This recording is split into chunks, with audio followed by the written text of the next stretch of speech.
All right, so we are ready to go. I apologize for the delay. No problem. Yeah. It's on. The March 9th, 2021 meeting of the Richmond Sanitary District Board of Commissioners is called to order. The first item of business is that I will open the public hearing for the declaratory resolution that was approved at the last, well, I guess maybe the second to last board meeting. Is there anyone from the sanitary district to speak to that, or anyone from the public to address that?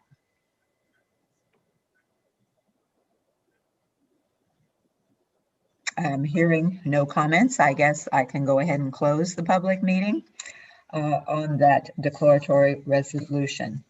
The next item of business is approval of minutes from the February 16th and 23rd meeting of the Richmond Sanitary District. Oh, Walt?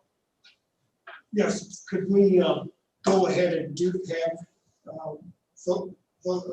address those confirmatory resolutions and the bond resolutions so they don't have to remain on the page for this? The That's items. item 16. Go to 16 and 17 at this time?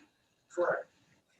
Okay, then I will go ahead and move down to item 16 with a recommendation to adopt confirmatory resolution 5-2021. And see if, while Lisa in, so she can address that. So are we? I'm sorry, this is Lisa Lee. I was muted. Okay. You do have in front of you the confirmatory resolution, which basically confirms the original declaratory resolution that you adopted, I think 2 meetings ago, as you said, President Miller. This is simply adding the Henley Road Sanitary Sewer Extension Project to the list of projects that can be funded by the Sanitary Board. And I believe Elijah is on here. This project is expected to cost around $200,000 and will be a part of the SRF funding, upcoming funding. So this simply confirms the declaratory and makes no modifications to it. Thank you. Yes, that's correct. It's, what Lisa said was the Henley Road project is around 200,000. So. And we approve that as well as the potential for contribution amounts for, I believe it was 5 homes that that this would cover, correct? Yes, this covered five properties, which have 4 current buildings on them. Oh, okay. But it is being wrapped into this this West Side Interceptor SRF bond, and so this is just that, again, part of that process to be able to include that and be able to get some of those grant monies that that have been offered to us. Okay, thank you. Any other questions or comments? I'll entertain a motion on this. President Miller? Yes, Mr. Bakshi? Motion for a recommendation to adopt confirmatory resolution 5-2021 as presented. Second. There's been a motion and a second to approve resolution 5-2021 as presented. Further questions or comments? If not, Jess, will you call the roll? Amon, Aye. Greg, Aye. Sue, Aye. 3 in favor, 0 opposed. Thank you. And that will take us to item 17, the recommendation to adopt amended and restated bond resolution 6-2021. Ms. Lee again? Yes, this is Lisa Lee. I can speak to the amended and restated bond resolution. The original bond resolution was adopted in 2017. And I know Jared Hall is on here. He can speak to some of the financial aspects of this. There have been at least 3, I believe, series of bonds issued under the original bond resolution. There is a 2021 project financing through the SRF program that we're hoping to fund in the next, I think, about 30 days, I believe. And this bond resolution basically increases the aggregate amount of the issuance of the bonds to 38 million. And I think Elijah and Jared could speak to the overage there from the projects that were originally done. It also just updates some of the state revolving loan fund language that typically changes over a few years. So from the 2017 language, they wanted some revisions here. It does not really change any of the other terms of the original bonds. So this simply is increasing the aggregate amount, and I'll let Elijah speak to that aspect. Thanks, Lisa. Yeah, so we had a list of projects back in 2017 that we had in front of us, and we had estimates for those projects. A few of those projects did come in slightly over, and beyond that, when we did our treatment plant project, we pulled a smaller project forward to include in that because we felt it ended up being the most efficient thing to do. So again, no rate adjustment needed directly for any of these projects, but the bond totals did need to be updated for that and to include the Henley Road project. Thanks. Yeah, I think we need to make it really clear that we're not issuing $38 million additional bonding. So make that clear to everybody. Can you tell us what the old bond amount was under the old 2017? Yeah, I believe it had been 33 million. Okay. Okay. And so I guess it should also be noted that even though it is restated to 38 million, I know as I went through the documents, it enumerated all of the old bonds that had been issued, but also the amount that's been paid down on that. So even though the bond amounts increased to 38 million, a lot of those old bonds are already reduced below the original amounts that they were issued for as well. That's correct. Any other questions or comments? If not, I would entertain a motion on the adoption of the amended and restated bond resolution. President Miller, Yes, Mr. Steens.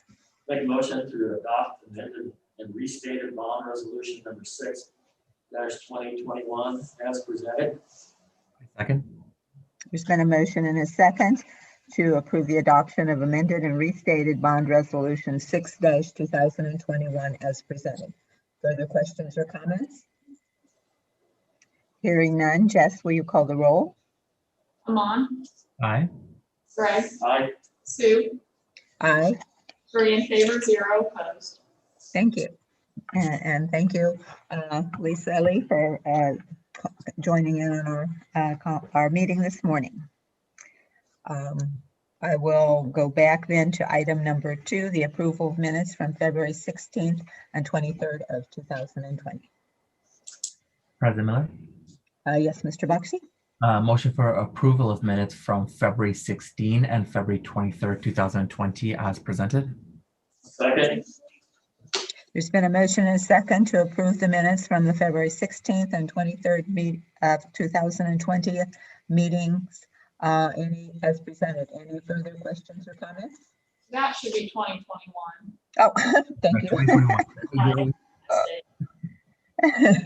A good correction there. Okay. I will amend it for February 16 and 23rd, 2021. I forgot we had a whole year before. 4 minutes. All right. And Greg, did you re-second that? Second. Okay. There's been a motion and a second to approve minutes from February 16th and 23rd of 2021 as presented. Further questions or comments? If not, Jess, will you call the roll? Amon, Aye. Greg, Aye. Sue, Aye. 3 in favor, 0 opposed. The next item of business is approval of invoices from check date February 12th, 19th, 26th, and 2021. President Miller, Yes, Mr. Steves? make a motion to approve invoices for check date run February 12th, 19th, and 26th, 2021, totaling $298,536.37. We had some significant invoices, two from Commonwealth Engineers, one of $11,617 and $11,617.50. IDAM Controller's Office, $15,000. West Tech Engineering Incorporated, $13,705.74. Gardner, Denver, Nash, $26,114.47. The U.S. Geological Survey, $13,400. And Richmond Power and Light, $67,822.49. I second. There's been a motion and a second to approve invoices from check dates February 12th, 19th, and 26th of 2021, totaling $298,536.37. Any questions or comments? Hearing none, Jess, will you call the roll? Amon, Aye. Gray, Aye. Sue, Aye. 3 in favor, 0 opposed. Thank you. At this point in the meeting, I'm going to, I guess, introduce Mayor David Snow, who has joined us this morning for a special item to be added to our agenda today. Thank you, Madam President and members of the board, for the opportunity to speak to you this morning. I come before you to excitedly seek an echoing of your approval of my appointment of Pat Smoker for the position of Director of the Richmond Sanitary District. Pat, typically in these kind of instances, I would come to you with an introduction of this individual, but Pat is someone that does not need an introduction to this board. However, for our viewers, I would like Pat to give a little bit about his background and then proceed with a seeking of a vote of your approval. Yes, thank you, Mayor. I'm a graduate of Indiana University. And from there, I kind of moved into a career in chemistry, and I started in wastewater a long time ago now, about 16 years ago. And I've been with Richmond for almost 12 years. I started out in the laboratory. I currently am the superintendent and operator record and have been filling in for the last 10 months as the interim director. I'm grateful for the opportunity the mayor and his team are awarding me. I look forward to serving the district and the community in this capacity. Thank you, Pat. After an exhaustive search of candidates, Pat has truly proven to be the most qualified, the most enthusiastic, and the right person for this position. So I excitedly seek your support today and upon your approval. A press release will go out tomorrow, and then I will formally introduce Pat as our sanitation director at our next regularly scheduled council meeting. Thank you, Mayor Snow, and thank you, Pat, for willing to accept this position or the nomination to this position. I know it was a difficult decision for you to make, but you have done a great job in the role for the past, 6-8 months. So thank you for that. And do I have a motion? President Miller. Yes, Mr. Bakshi. Motion to approve Pat Smoker as the new Director of Sanitation. Second. There's been a motion and second to approve Pat Smoker as the new Director of the Richmond Sanitary District. Any further questions or comments? Hearing none, Jess, will you call the roll? Amon, Aye. Gray, Aye. Sue, Aye. 3 in favor, 0 opposed. Thank you. Thank you, Mayor Snow, for your concerns for the sanitary district and your recommendation and of Pat as both our interim and our now permanent director of the district. Many thanks to both of you. Thank you all, and thank you for your continued service. I appreciate it. Thank you. And that takes us to the director's report. Yes, Madam President and Board. I know we have a long agenda today, and this is kind of our year-end report, and it's kind of long, so I won't read it verbatim, but I'll kind of hit the highlights, and we can discuss any questions or comments we have at the end of it. So the Richmond Sanitary District is responsible for acting as stewards of the environment and public safety and health regards to public land and water for the community, serving a community of approximately 37,000. According to the EPA, the collection and treatment of domestic sewage and wastewater is vital to public health and clean water. It is among the most important factors responsible for the general level of good health enjoyed in the United States. And our mission is to transfer solid and liquid waste generated in industrial, commercial, and residential settings to a location where it can be treated in a manner that ensures public and environmental safety in a manner that is economical. And I kind of list some more goals here. And I kind of going to skip over projects that are listed, but I'll kind of touch each section of the sanitary district. And within the report, there's data that's collected, and I'll kind of touch the data a little bit. But the collection system, the Richmond Sanitary District operates and maintains both the sanitary and stormwater collection systems within the district. The sanitary sewer system consists of over 229 miles of sewer ranging in size from 8 inches in diameter to 54 inches in diameter, including 18 lift stations, multiple locations with aerial sewers, 4 inverted siphons, 4 combined sewer overflows, and gravity sewers with depths up to 70 feet. The system also includes approximately 6,000 structures. The stormwater sewer system consists of over 100 miles of storm sewer, ranging from 12 inches in diameter to laid up stone structures with heights of up to 11 feet and widths of 6 feet. The storm sewer system has approximately 4,000 structures. Over 60 miles of the sewer in service today is more than 100 years old. Combined sewers and sewers where a single pipe collects both wastewater and stormwater and takes the flow to the wastewater treatment plant for treatment during dry weather. During wet weather, the flows inundate the sewers, and the flow beyond their capacity is discharged through an overflow to the river. These sewers were legal in the 1800s and early 1900s, but are no longer allowed. The combined sewer overflow long-term control plan is a federally regulated clean water program where compliance is mandated. The program is administered and overseen by the Indiana Department of Environmental Management. Richmond's CSO long-term control plan was approved in 2010 and spans through 2030. It consists of multiple, mostly large-scale infrastructure improvements with the goal of reducing both the volume and frequency of CSOs during rain events. While the program itself increases treatment and sewer capacities, we've also strategically focused on the rehabilitation or replacement of aged infrastructure that was nearing the end of its life, so as to also benefit beyond just CSO-related capacities. The estimated cost of our program is over $80 million. Water quality is important for our community for many reasons. The health of rivers, streams, and groundwater can directly impact the health of those that live and visit Richmond. And it not only impacts health, but recreational activities as well as economics. Our community sits upstream of Brookville Reservoir, which comes with impact, so our system comes with impacts beyond just Richmond. This program is key to helping improve the health of the water within our community and region.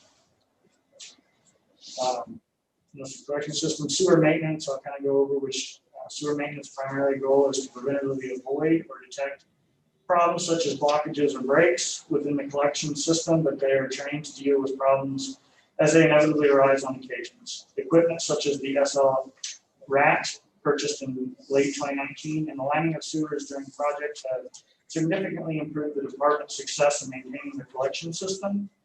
There's been a steady decrease in basement backups over the years, reaching nearly a 75% reduction, even with only looking at the last 5 years of data. The overall traditional workload was reduced in 2020 as a result of COVID, with the district not being able to inspect as much of our collection system as we would normally. However, the new SL RAT technology, which allows for non-intrusive rapid assessment of lines, allowed us to fare better in 2020 than we would have otherwise.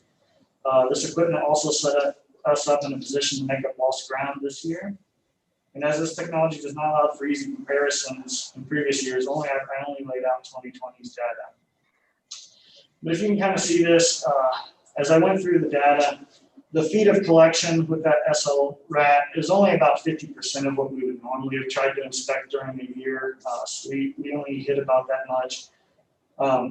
But that is allowing us to target areas more quickly.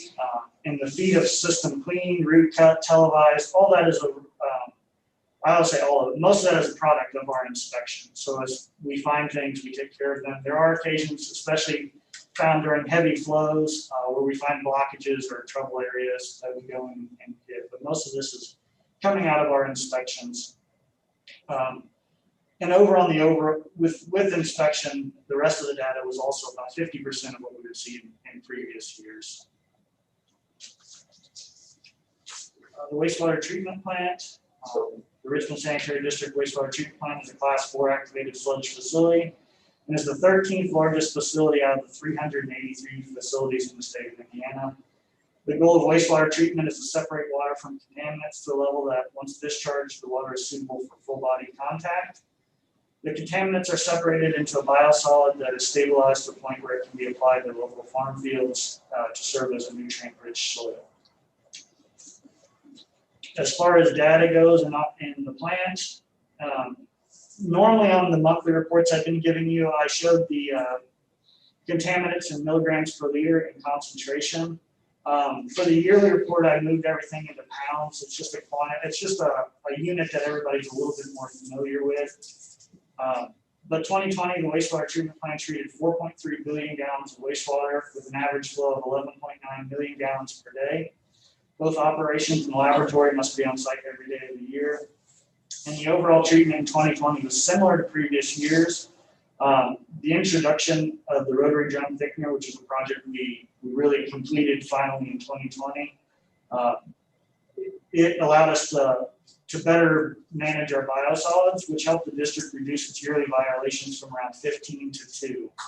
And actually the 2 were just minor errors, operator errors, and they could have been avoided as well. So we really were on pace for a 0 violations. So even though that the overall treatment is about the same, those few bad days that we had kind of went away as well. So we were able to maintain this level pretty much all year round. If you kind of look at the removal percentage, and removal is from what it comes into the facility as and what we discharge it as. So you can see ammonia was removed at 97% from what it comes in.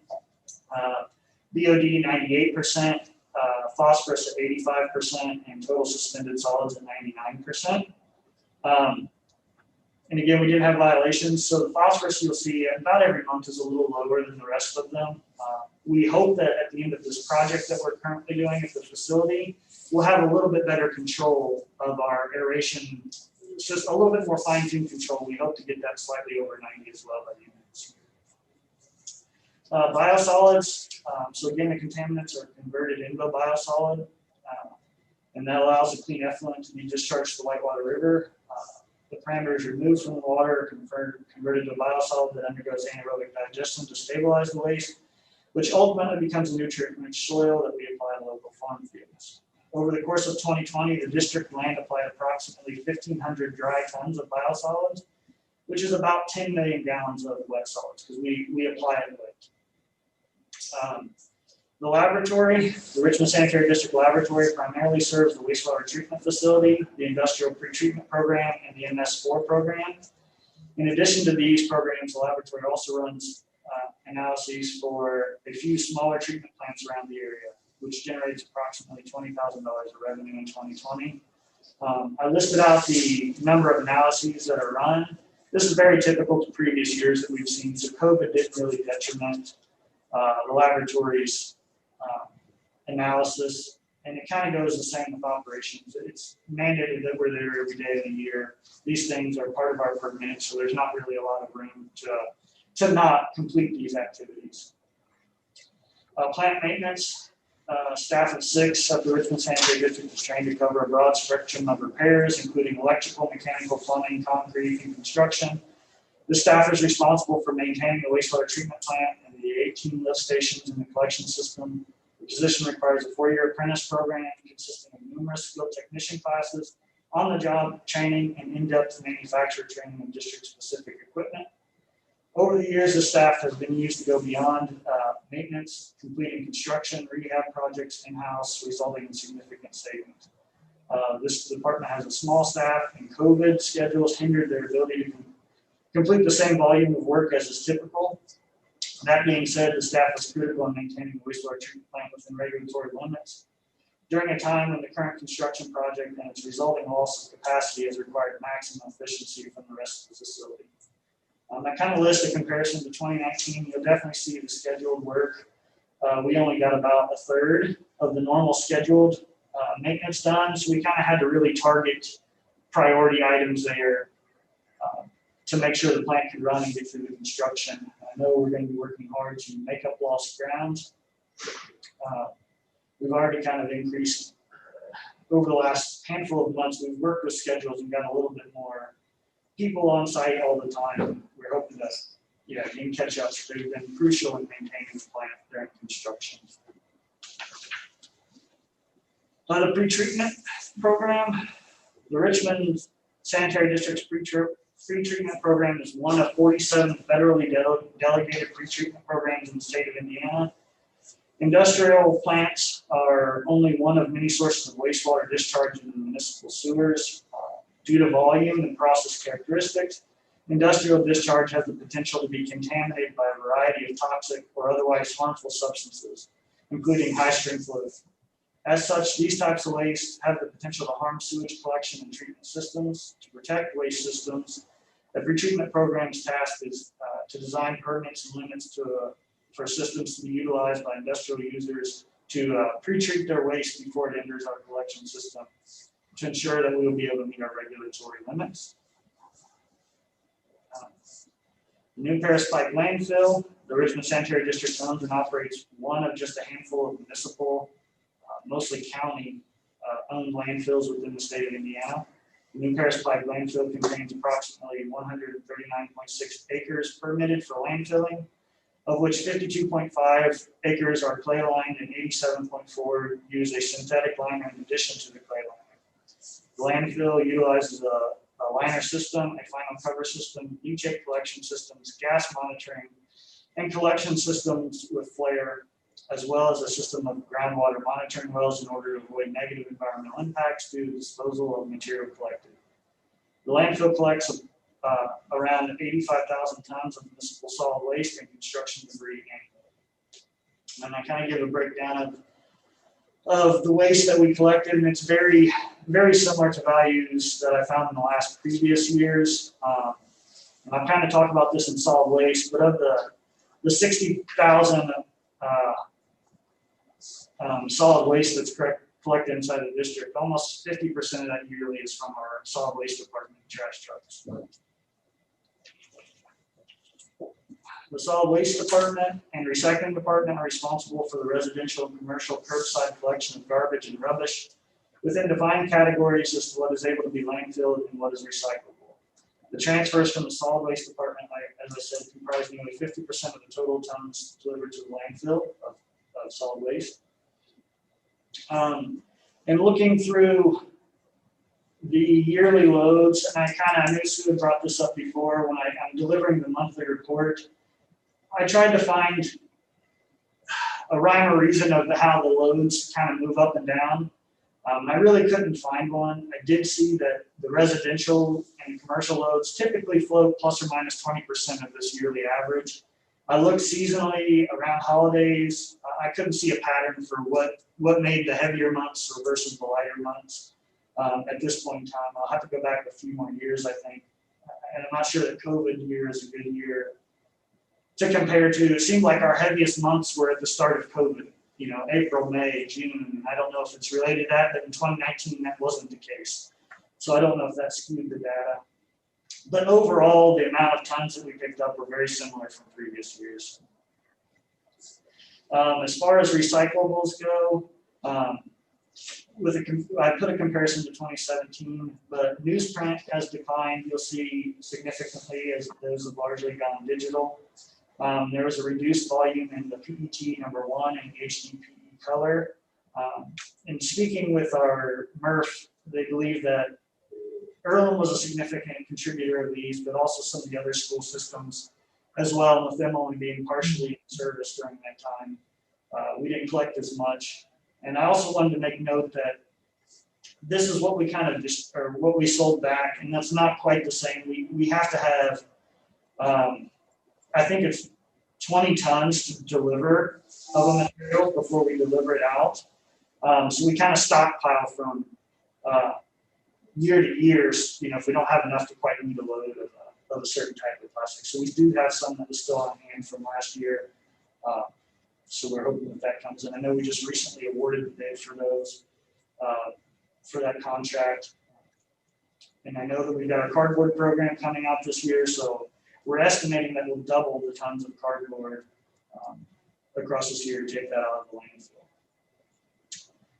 landfill. Vehicle maintenance, the sanitary district maintains a fleet of approximately 94 vehicles throughout its departments. Many of the vehicles with sanitation are specialized for their task, with equipment ranging from vacuum and trash trucks all the way to small 4x4 utility vehicles. As a solid waste department's fleet is large, I put in a significant amount of miles per week. I put the vehicle maintenance within the solid waste portion of the report. Again, COVID hindered it a little bit, but overall the workload that vehicle maintenance put in 2020 compared to 2019 is very similar. I'm not sure what that'll look like coming into the next year. You know, we got a new fleet of trash trucks this past year, so I'm hoping that that kind of trims back some of that load. The billing department, Richmond Sanitary District took over its own billing in 2012. This department generates approximately 18,000 bills, 1,500 disconnects, and 400 finals per month. Billing records all revenues along with recaps for finance. This department processes all the district's quotes and bids, including preparing bid packages, mailing packages to prospective bidders, and tracking the awarded contracts. Though COVID has reduced some of the district's outreach programs, this department is responsible for promoting activities from Earth Day and National Recycling Day to local campaigns such as city cleanup and trash recyclable collection and proper waste disposal. And that is all I have. I mean, we can talk, there's a list, like I said, of projects that were completed and upcoming projects we can discuss. I've also included the year-end financials, if we want to discuss anything within those. No, thank you, Pat. I enjoy I enjoy seeing the detail that you're able to provide, and I know that the data, I'm sure, is going to become more useful as it can more consistently be gathered, as you noted. Just I guess one question I do have is, are we looking now to need to replace you as superintendent? Partially, with the construction project going on that we have at the facility, we realized that it would be very difficult. To be the superintendent and the operator record, you have to have a Class 4 wastewater license, and there are not a whole lot of those readily available.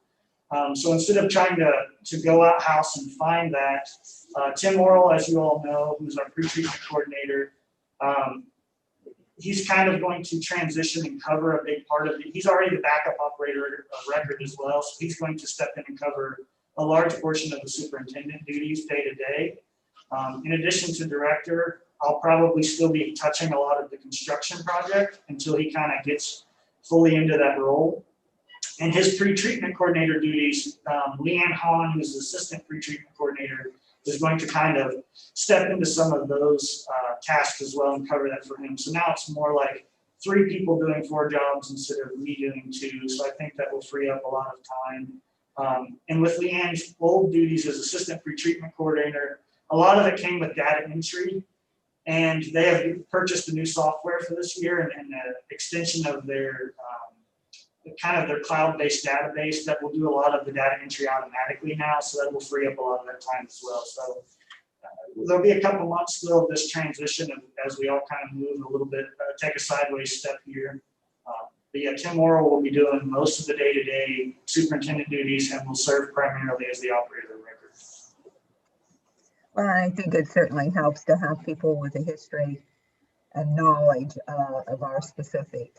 And I know frequently bringing on somebody new, obviously takes a lot of time to integrate them into things. So I guess just keep us posted on needs there, and we'll have to look forward to it as we start into the budget process this year as to whether, there need to be staffing changes. I know that, it is an area, and as you pointed out, we do have a small staff. And I think that the state has commented on that before, that we do have a limited staff that are getting a lot, with a lot of tasks and responsibilities. I think another thing you mentioned, but I think we should, and I think we've obviously reported before at this board meeting, is that part of with your cardboard and your expectation of the doubling is that we did receive the grant to purchase the truck for cardboard recycling. So that's something, again, kudos to you and your team for that. Thank you.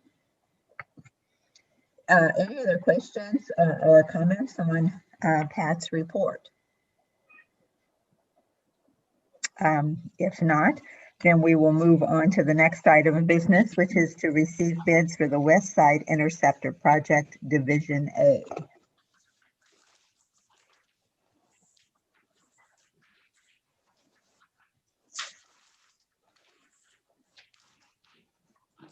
Here we have 4 bids. Okay. The first bid will be from Atlas Excavating Incorporated, West Lafayette, Indiana.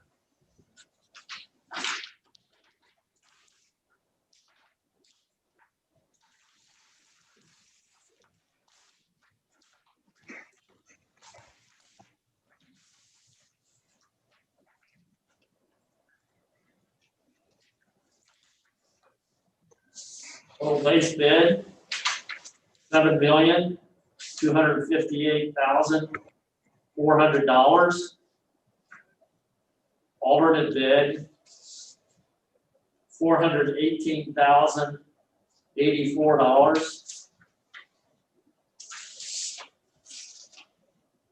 There's a bid bond.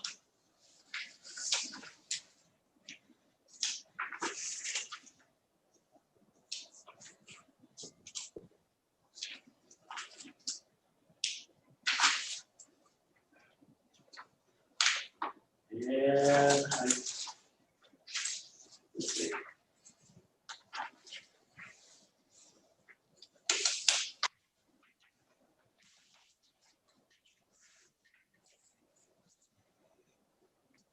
Looks like that's it, unless there was any addendums. I don't see anything.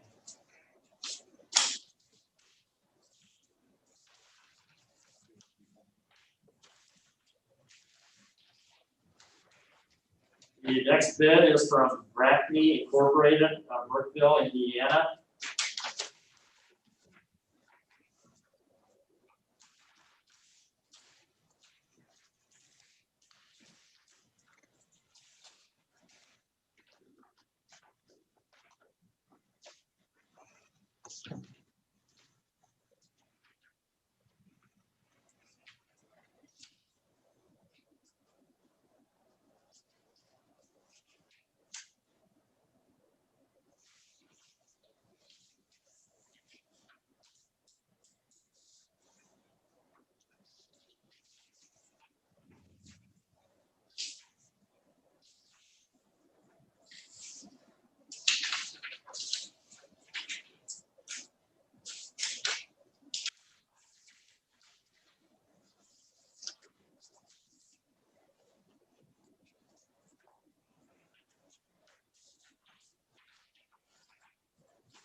Your base bid is $5,170,120.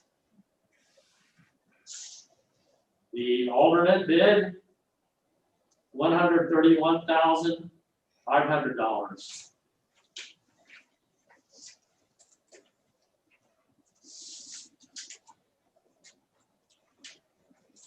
Yeah, there is a bid bond.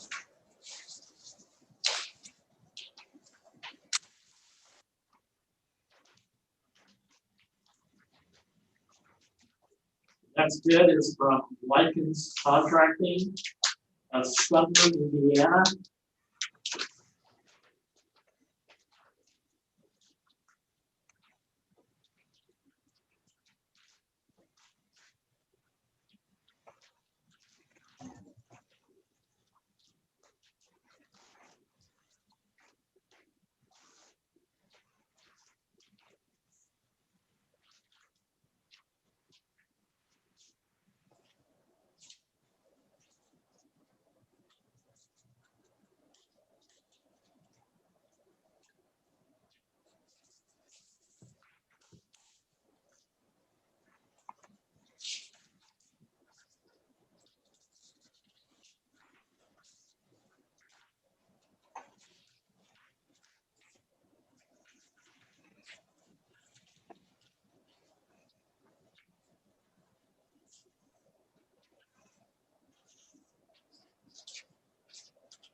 Their bid, I don't know if this is the total bid or I'll have to look through here.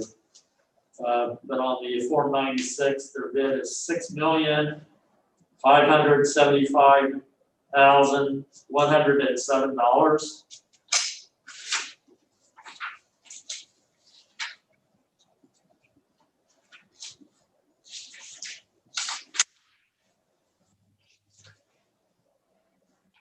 There is a bid bond.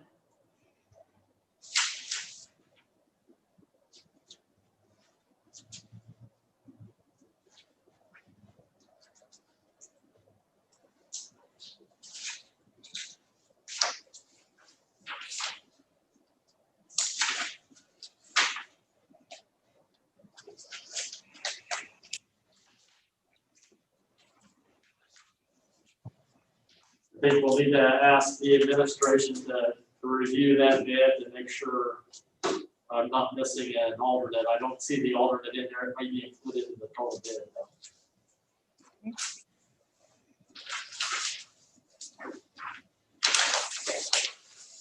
The next bid is from Milcon Concrete Incorporated of Troy, Ohio.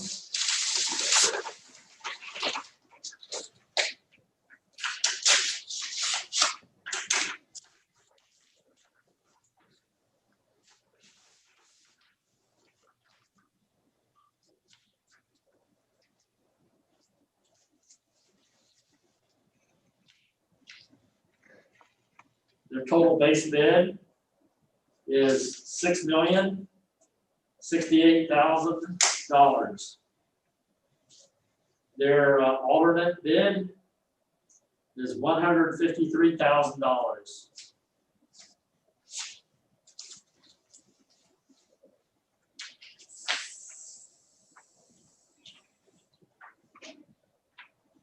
And there is a bid bond. That's it. Thank you. That's here. Oops. It's a financial statement. Part of it, so I think we're done. Okay, thank you. And we do thank all those who submitted bids for this project. We will refer those to management for a recommendation at a later meeting. The next item of business is the recommendation to award the quote for purchase and removal of recyclable materials. Yes, Madam President, board members, on February 1st, 2021, we sent out request for quotes for several firms for the purchase and removal of district's recyclable material. 2 of the 3 provided only pricing information for a few of the items we requested. The only complete response was from Rumpke of Ohio. I do have a bid tab attached. It is our recommendation to award this contract for the purchase and removal of recyclable materials from the district's material recovery facility known as the MRF to Rumpke of Ohio. The period of services will be from signing the contract until December 31st, 2023.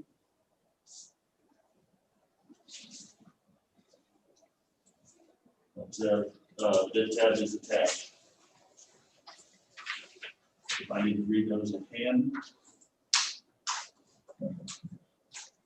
Thank you. Are there any questions or comments? I think Rumpke's been handling this in the past, haven't they, for us?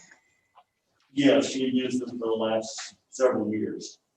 Because typically they're the only who will actually take everything. Yes. And I guess clarify for me, the items that I guess they did give a price for everything. Is that correct? Yes, a price for everything. I guess glass, they don't have a price, but they will carry it for us too. Yeah, that's the only company we have found that will haul it off of site. There is a charge for that, which is minimal. Okay. Any other questions or comments or a motion? President Miller, Yes, Mr. Bakshi. motion for recommendation to award quote for purchase and removal of recyclable materials to Rumpke as presented. Second. There's been a motion and a second to award the quote for the purchase and removal of recyclable material to Rumpke of Ohio. Should we note in the motion that this is through 2023? Yes. This is the. Yeah, it is. Contract. Okay.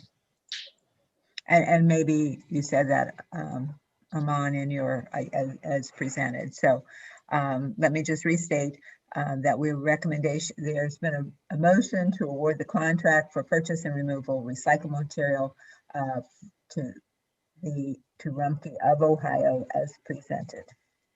Any further questions or comments? If not, Jess, will you call the roll? Aman, Aye. Greg, Aye. Sue, Aye. 3 in favor, 0 opposed.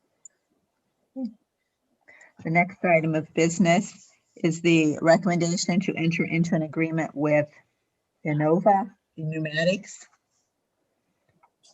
Yes, Madam President, board members. Several weeks ago, we had a failure of one of our air scour blowers in our tertiary building. These blowers are used to clean our sand filter beds for better treatment of our wastewater. We do have a redundant system, meaning we do have a secondary blower for this operation right now while this one's down. But we do need to get this blower repaired. I did reach out to a company that represents the Suter-built blowers. They did tear it down, and we did find out that the blower is unrepairable. It's broke inside. What we did find is one of the lobes on the unit was busted. If we found some debris in there, I'm not sure yet how that debris got there, but anyhow, we did have them come in and take a look at it. Innova Pneumatics has a new blower that would be retrofitted into this space, but limited to no additional plumbing. We did look at other blowers to see if we could fit them in place. We did not find any. I did reach out to Quality Repair. They gave us a price on the same blower of $47,664. They did check themselves to see if they could find a blower that would fit, retrofit in, and there was no, we had no luck in that either. So with that being said, after review and conversation with plant mechanics and staff, it is our recommendation to enter into an agreement to purchase this new Cedar-built blower from Nova Pneumatics at the cost of $45,375.80. This will replace the one that has failed us. Nova is the pneumatic, Nova Pneumatics is the deal for the Cedar-built blower. Thank you. Any questions or comments or a motion? Jeff, I have a question. Yes.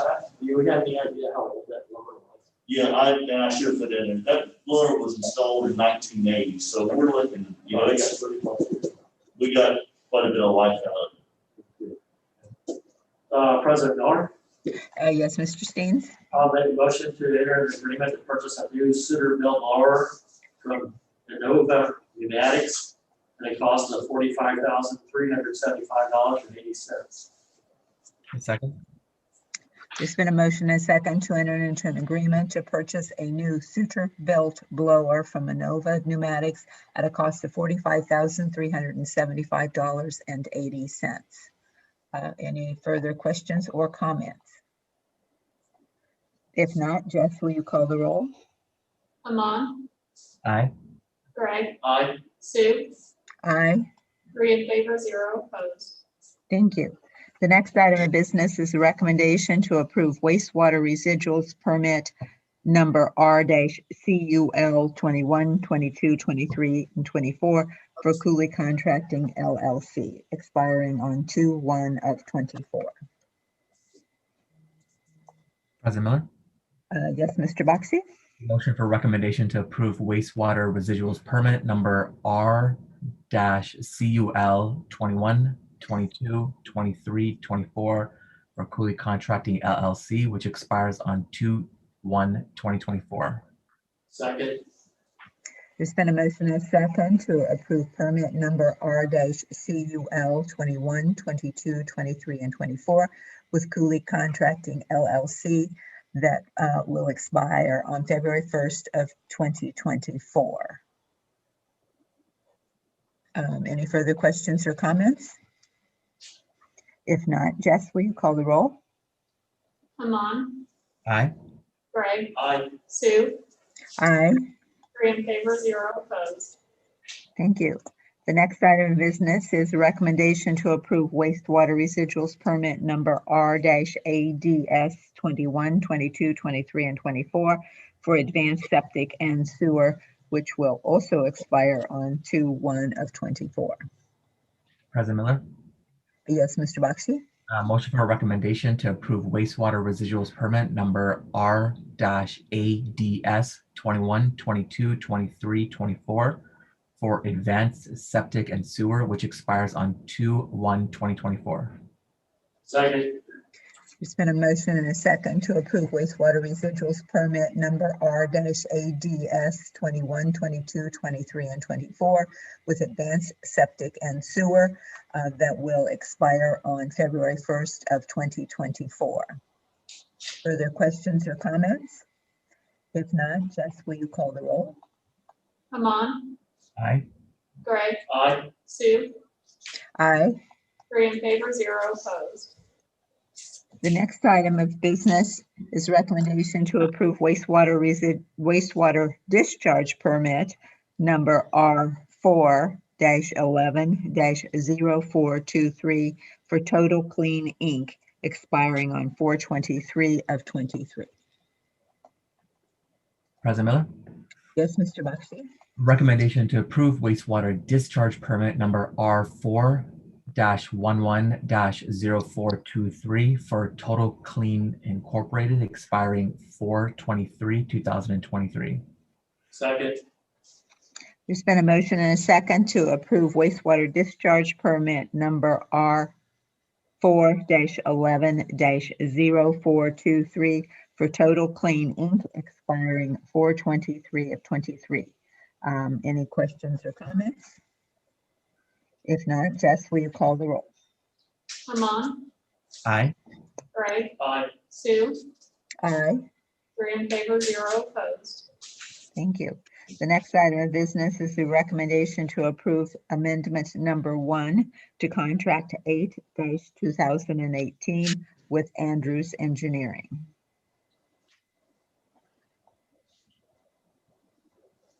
President Miller, Yes, Mr. Bakshi. Is there recommendation. anyone here to speak to that? Yeah, sorry. Oh, okay. Sorry, I hit my thing or hit my space bar, but it didn't, I wasn't on that screen. So, as you're aware, we have a contract with Andrews Engineering to provide engineering services related to a number of different permit requirements at the landfill, as well as be on call to help us with issues and things as they arrive. Last year, even though we have some dollars set aside for just general questions and on-call services, last year we had more than typical show up during the calendar year with several different things, and so there's a need to increase that maximum not to exceed dollar amount that we had for last year. So it's my recommendation, and it says 22,000 in here, but it needs to be 26,000.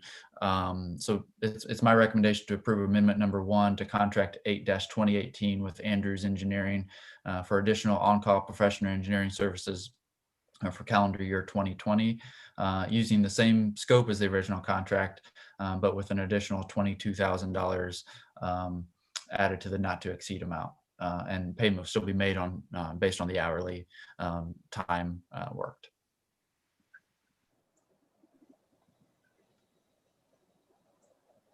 Okay. Any questions or comments? Yeah, Elijah, is this for, this is for 2021 though, correct? No, this is for 2020. I have, the next one is for the next one is for a new contract. Okay, all right. Thank you. President Miller, Yes, Mr. Spinks. I'll make a motion to approve amendment number 1 to contract 8-2018 with Andrews Engineering for additional on-call professional engineering services for the calendar year 2020, an additional amount of $26,000. I second. There's been a motion and a second to approve amendment number 1 to contract 8-2018 for on-call professional engineering services with Andrews Engineering, Inc. It will be an additional amount for 2020 in the amount of $22,000.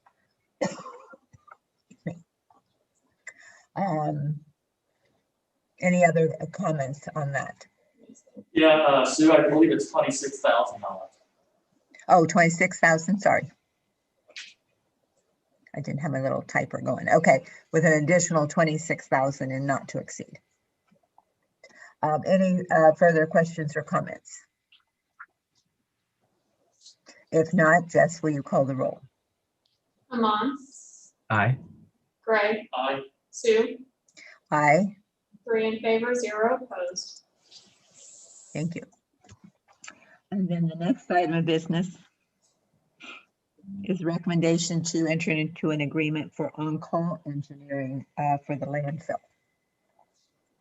Yeah, so this is the same type of contract as what we just discussed, but it is a new set of a new term.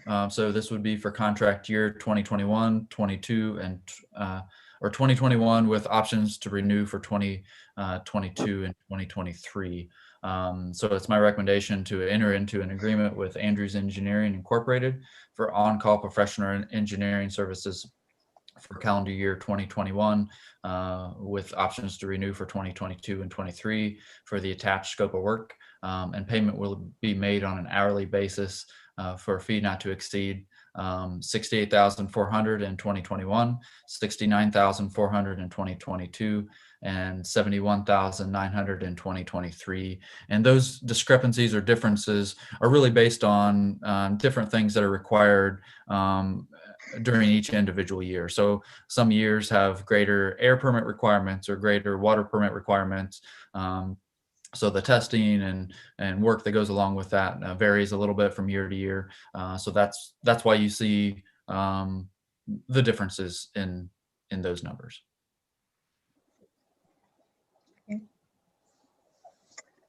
Is there a motion or any comments on this? President Miller, Yes, Mr. Boxey? motion for recommendation to enter into agreement for on-call engineering for landfill engineering services as presented. Second. There's been a motion and a second to enter into agreement with Andrews Engineering, Inc. for on-call professional engineering services at the landfill as presented. Any further questions or comments? If not, Jess, will you call the roll? Amon, Aye. Greg, Aye. Sue, Aye. 3 in favor, 0 opposed. Thank you. The next item of business is the recommendation to award the quote for on-call emergency contractor. Yes, Madam President and Board. This is an annual type contract that is for on-call and or emergency construction services. We put this out every couple years. That way, as we find projects that are maybe more complex or not as straightforward, and it's easier to work kind of side by side with the contractor to figure out what to do, or if there's an emergency, a break in the line or something like that our in-house crews can't repair. We have someone on call to be able to get in here and help get that fixed in a timely manner as we are required to do because of our item permit. So we sent this request for quotes out to 5 different contractors in the area. Only one submitted a quote, Cooley Contracting LLC of Winchester, Indiana. We reviewed the quote. It is essentially identical to the rates that we have been using in the past under previous contracts. So it's our recommendation to award the quote to Cooley Contracting LLC of Winchester for the year 2021 with options to renew for 2022 and 2023. Thank you. Are there any questions or comments? If not, I will entertain a motion. President Miller, Yes, Mr. Steves? I'll make a motion to award contract to Cooley Contracting LLC of Winchester, Indiana for the on-call emergency construction services contract for years 2021, 2022, and 2023. All work will be based on the rates that were submitted in the quote. Second. Thank you. There's been a motion and a second to award the contract to Cooley Contracting LLC of Winchester, Indiana for 2021 with options to renew for 2022 and 2023 for on-call emergency construction services, and they will be paid for their work based on hourly rates supplied in their quote. Any other questions or comments? If not, Jess, will you call the roll? Amon, Aye. Greg, Aye. Sue, Aye. 3 in favor, 0 opposed. Thank you. The next item of business is the recommendation to approve amendment number 1 to contract 134-2019 for West Side Interceptor engineering services. Yes, Madam President and Board. Throughout the design process for the West Side Interceptor, we had just a few items that needed amendment to the contract. One was the Henley Road Sanitary Sewer Extension design to be incorporated into the project, as well as the preliminary engineering report needed to be amended to reflect that project. We had the design essentially complete, so they used that design for the project, but still had to incorporate it into the drawing. So in addition to that, there was a railroad permit application fee, as well as a cost to break out. If you remember, there was a Division A and a Division B. We broke out that Division B and utilized a change order to do that work through the Northwest 13th Street project. So there was a cost to essentially have two packages of plans instead of one that was initially anticipated. So it's my recommendation to approve an amendment to contract 134-2019 with Commonwealth Engineers to add an additional fee of $24,113 to the total contract amount, of which $15,918 should be covered by the grant for that Henley Road project. We'll add up those totals and see where that gets us here later today, but the idea with that was that the engineering would be covered in that. So.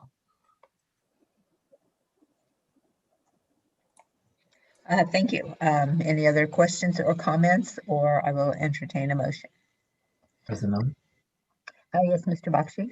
motion for recommendation to approve amendment number 1 to contract 134-2019 for the West Side Interceptor Engineering Services as presented. Second. There's been a motion and a second to approve amendment number 1 to West Side Interceptor Design Contract 134-2019 for additional professional services as presented. Any further questions or comments?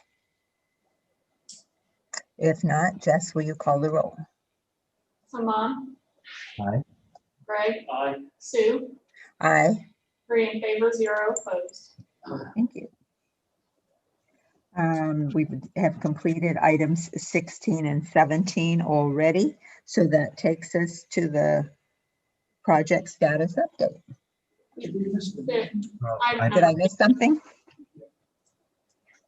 15. Oh, 15, okay. I had crossed it out before. An easement agreement on the West Side Interceptor.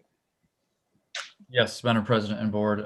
From time to time, as we do projects, we need to do work on or across private property to install public infrastructure. And in order to do that, we are required to get an easement, which gives us that right to be able to gain access to that property and gives us both either temporary and or permanent ability to maintain that sewer. And in this project, there is an easement in which we will be needing from the property at 7 Madden Court. We had approved and gotten an appraisal done on the easement or the value of the easement over the past several months. And it's now my recommendation to approve a payment equal to that value in the appraisal of $1,812 to the property owner at 7 Madden Court. And I know I talked to Greg and Jess. We additionally didn't put this on the stormwater agenda, but this will be paid for 50-50. So if we can add that to the stormwater agenda,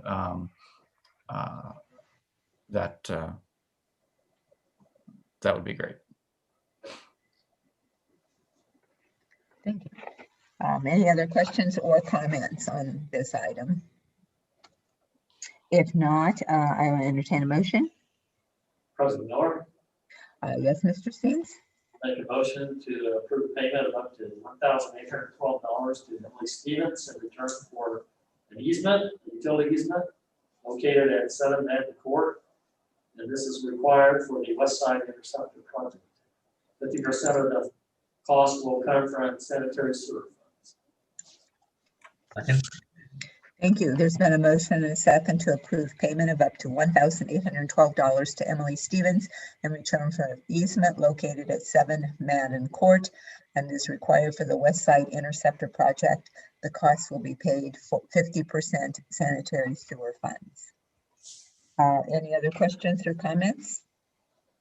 If not, Jess, will you call the roll? Amon, Aye. Greg, Aye. Sue, Aye. 3 in favor, 0 opposed. Thank you. And now that takes us to the project status update. Yeah, I know this has been a long meeting, so I'll try to hustle through these. Our Northwest 13th Street Interceptor project is still under construction. The new siphon has been installed. As we've kind of talked about in the past, it's also been cleaned and is awaiting lining, which should happen here very soon. So they've also been working on a structure on the upstream end of the siphon box, or on the upstream end of the siphon, to connect everything together. So hopefully here in the next month or two, that will be wrapping up, and they have started some tree clearing and things like that over on the west side portion, the change order that was issued, and they're working on getting all the materials in to get that one under construction as well. So project 2 is our CS06 storage project. There are some handicap ramp modifications that had to be made. Those were all completed, and we're working on a final change order for that project. Third project, our treatment plant project. They're currently working on primary pump replacements. Electrical work is ongoing, working on, or getting close here. At the end of the month, we'll be switching over to work on the last final clarifier that needs rehabbed. So the third one that they've had down and under construction is making good progress, and so we're excited to get that one back up online, and the fourth and last one under construction. They've also been working on moving some to different aeration banks. So we've got diffusers and air piping and several of them, and they've come online just here in the past couple weeks, and so we've moved to some new banks in our aeration treatment line, and which also means they've been working on pumps or blowers, in our blower building. And so we've come a long way here in the past several months. Things are starting to really come together, and hopefully as we're kind of doing some of the same things, we've got 9 banks of aeration, so we've got a few done, and they're going to be more efficient as they go along and do those. So we're excited. It's still going to be October is the projected date as far as when we expect to be complete, but or substantially complete anyway. So we still have a fair amount of work left, but we're seeing light at the end of the tunnel. So the next projects are our College Avenue Sewer Separation Project. The construction on that is complete, except for one last property, which we did the work in the roadway, but because of COVID, they requested that we hold off on that particular piece. So between that and leftover lawn restoration, that project is separated. Our West Side Interceptor, as you know, we just received bids. We'll be getting those numbers reviewed and bring that back to the next board meeting for approval, and get ready to start that project. The next project is our Short Creek Interceptor. Final design has been underway for both the Hayes and Short Creek lift stations. Both of those are kind of in their preliminary stages, working on alignment of some force mains and things like that, but have gotten underway and kicked off here at the beginning of the year. We've really already talked about Henley Road. I won't go over that again. So the last thing is our landfill. We've been working on our gas collection project out there, installing new wells to collect some of the methane that is generated at the landfill. So that project has essentially been wrapped up or close to here. So the the construction went fairly smoothly, but we are gearing up for cell construction at the landfill as well. So we hope to get those out to bid, those plans out to bid here in the next month or so, and be able to get started on that this summer. So been busy out of the landfill this year in particular. So if you have any questions, I'll be happy to answer. Otherwise, that is all I have. Thank you. Are there any questions of Elijah? I have a couple here. Okay. Just I want to make sure that I get everything on the stormwater agenda here. I want to make sure that the recommendation to award a quote for an on-call emergency contractor, that should probably, Elijah, that should probably also go on stormwater. Yes, that goes on both, as well as the easement one. At first, the easement one, I did not think that's how we had it set up, but it is. And there is no need for the recommendation to approve amendment 1 to contract 134 2019. I do not believe so. I can double check that here before we get started, but those are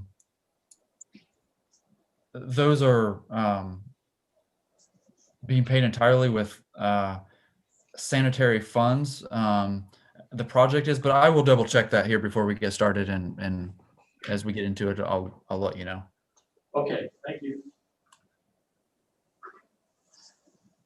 Thank you. Any other questions or comments? If there are none, I will entertain a motion to adjourn. Madam President, Yes, Mr. Chester? I'd just like to note that I think we'd all agree that Mayor Snow made a wise choice in appointing Pat Smoker today, who's done an excellent job as interim director. But I must note it's an ominous beginning that this is one of the longest sanitary board meetings we've had. It's not the best. No reflection of future meetings under Pat's leadership. I don't know. I think I might have contributed by collapsing the meetings in February. So I'm hoping I did not stand in the way of progress of any of these issues. So I guess we'll be back to an adjourn. No one wants to adjourn? So moved. Oh, okay. There's a motion and second to adjourn. Jess, will you call the roll? Come on, Aye. right? Aye. Sue, Aye. 3 in favor, 0 opposed. Okay, we are adjourned, and I will turn the chair over to Mr. Steen for the Stormwater Management Board. Thank you. I'd like to call to order the March 9th, 2021 Richmond Sanitary District Stormwater Management Board meeting. First on the agenda is the public hearing for declaratory resolution. Do we have anyone to comment on this? We did hear this at the sanitary meeting. Lisa, Yes, this is Lisa Lee with Ice Miller. This public hearing is being held on the declaratory resolution that the Stormwater Board adopted on February 16th, 2021, to add the Henley Road project to the list of approved projects for upcoming funding in the approximate amount of $200,000. Once you have closed the public hearing, you can consider adoption of resolution number 2-2021, which confirms the original declaratory resolution from February 16th without making any modifications to that. Happy to answer any questions. Have any questions? Okay, I'd like to go ahead and close the public hearing. We have a motion to adopt resolution 5-2021. I have to catch up with you here. Is it resolution 5 or 2-2021? I have the wrong number. Is it resolution 2 or resolution 5? Uh, I think it's 2 under stormwater. That's correct. I was just reading from the agenda. Yeah, it is too. I apologize. Oh, okay. On the stormwater side, it is resolution 2-2021. So I will make a motion that we adopt confirmatory resolution 2-2021. I second. We have a motion and a second to adopt confirmatory resolution 2-2021 as presented. Jess, could you call the roll? Amon, Aye. Sue, Aye. Greg, Aye. 3 in favor, 0 opposed. Thank you. Next on the agenda is the approval of minutes from February 16th and 23rd and 2021. President Steens. Yes, Motion to approve the minutes from February 16 and February 23rd, 2021 as presented. I'll second the motion. I have a motion and a second to approve the minutes as presented from February 16th to February 16th to the 23rd, 2021. Jess, could you call the roll, please? Amon, Aye. Sue, Aye. Greg, Aye. 3 in favor, 0 opposed. Next on the agenda is the approval of invoices for check date run February 12th, 18th, 26th, and 21st, or excuse me, 26th of 2021. President Steens. I'll Yes. make a motion to approve invoices from check dates February 12th, 18th, and 26th of 2021, totaling $64,234.24. 3 significant invoices were Commonwealth Engineers, 2, one in the amount of $11,617 and the other in an amount of $11,617.50, and Cooley Contracting for $19,867.75. Second.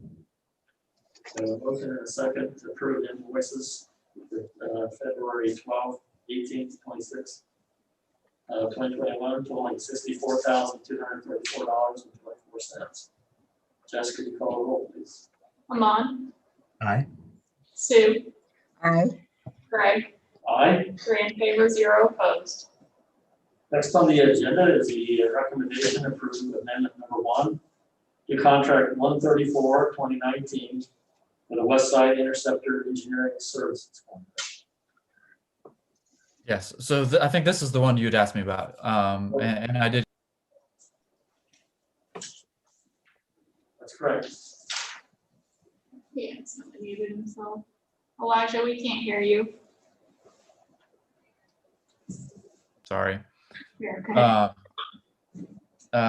So I think this is the one that you had asked about before, and it is, the contract is with both boards, but these funds or this work will ultimately be paid for through SRF funding, which is only being ultimately paid for with the sanitary rates. But the recommendation is to amend contract 134 2019 with Commonwealth Engineers to provide additional scope as outlined for an additional not to exceed price of $24,113. And Mr. President, this is Lisa Lee with Ice Miller. If I might make a clarification real quick. The SRF bonds are being paid by both stormwater revenue and sanitary revenues. Yeah, both are pledged, but the rate increase was actually only with the sanitary funds so the portion of total bond. I mean, we could pay, but ultimately it's the sanitary rate that has went to pay for these particular bonds. Okay. But yeah, Lisa's absolutely 100% correct. I mean, both are pledged to be able to be used for this. Okay, thank you. Do I have a motion, please? President, oh, go ahead. Motion for recommendation to approve amendment number 1 to contract 134-2019 for West Side Interceptor Engineering Services as presented. And I'll second the motion. We have a motion and a second to approve the amendment 1 to contract 134 2019 for the West Side Interceptor Engineering Services. Jessica, can you call the roll, please? Amon, Aye. Sue, Aye. Greg, Aye. 3 in favor, 0 opposed. Next, under next under miscellaneous, we have on-call emergency construction service. Yes, Mr. President, Board. Same as in the last meeting, we on an annual basis have a contract with a contractor to provide either on-call and or emergency services for construction work that comes up. And it is my recommendation to award a contract with Cooley Contracting LLC of Winchester, Indiana, for that work. The contract will be both through Sanitary Board and Stormwater Board, and depending upon the type of work that's being done, the appropriate funds would then be used to pay for that work. It is, as discussed at the last board meeting, the same rates as what we have seen in the past. Okay, thank you. Any questions? May I have a motion, please? Mr. President, I apologize. This is Lisa Lee again. I didn't know where I should bring these two matters up, but I did want to let you know that at your next meeting on March 23rd, we will be bringing to you a new net revenue pledge resolution. That's one of the reasons I clarified what Elijah mentioned earlier. You have not had to do this since 2017 for any of the 3 series of bonds that have been issued, but because the aggregate maximum amount has increased in the amended bond resolution, we went back and looked at the pledge resolution that you adopted in 2017, and it also references the not to exceed 33 million. So SRF will want a new pledge resolution that recognizes the new aggregate max of 38 million. So we can bring that to your March 23rd meeting without changing the timing of the pre-closing and those things with SRF. And then I also just wanted to address one of President Miller from the Sanitary Board's comments or questions. Of the original 33 million, 28,305,000 in bonds have been issued. Going up to 38 gives us a remainder maximum of 9,695,000. Thank you. I don't need any action. I just wanted to let you know that you would be getting a resolution. Thank you. Okay, back to the on-call emergency construction services. Let's see, do we have a motion? No, Do we have a motion to approve? Yes, President Steens. I will make a motion that we approve a contract for an on-call emergency construction services with Cooley Contracting LLC of Winchester, Indiana for the calendar years 2021 with options to renew for 2022 and 2023. A second. I have a motion and a second to award a contract to Cooley Contracting LLC of Winchester, Indiana for on-call emergency construction services for 2021, 2022, and 2023 at the hourly rates supplied in their quote. Jessica, could you call the roll, please? Amon, Aye. Sue, Aye. Greg, Aye. 3 in favor, 0 opposed. Next on the agenda is the West Side Interceptor Improvements Project easement acquisition. Yes, as discussed at our last meeting, this is for an easement for our West Side Interceptor project, and the cost of which will be funded 50% with stormwater funds and 50% with sanitary funds. So it's my recommendation to approve a payment of $1,812 to Emily Stevens in return for an easement on 7 Madden Court as required for the West Side Interceptor project. Thank you. Are there any questions? May I have a motion, please? I'd like to make a recommendation to approve the easement agreement for West Side Interceptor project as presented. And I'll second. There's a motion and a second to approve the West Side Interceptor Improvements Project easement acquisition, of which payment of $1,812 will be paid to Emily Stevens in return for an easement at 7 Madden Court. 50% of the cost will come from stormwater funds. Jessica, can you call the roll, please? Amon, Aye. Sue, Aye. Greg, Aye. 3 in favor, 0 opposed. Thank you. And I believe that's all we have under miscellaneous. I have a motion to adjourn, please. So moved. Second. Motion and second to adjourn. Jessica, can you call the roll, please? Amon, Aye. Sue, Aye. Greg, Aye. 3 in favor, 0 opposed. We're adjourned. Thank you.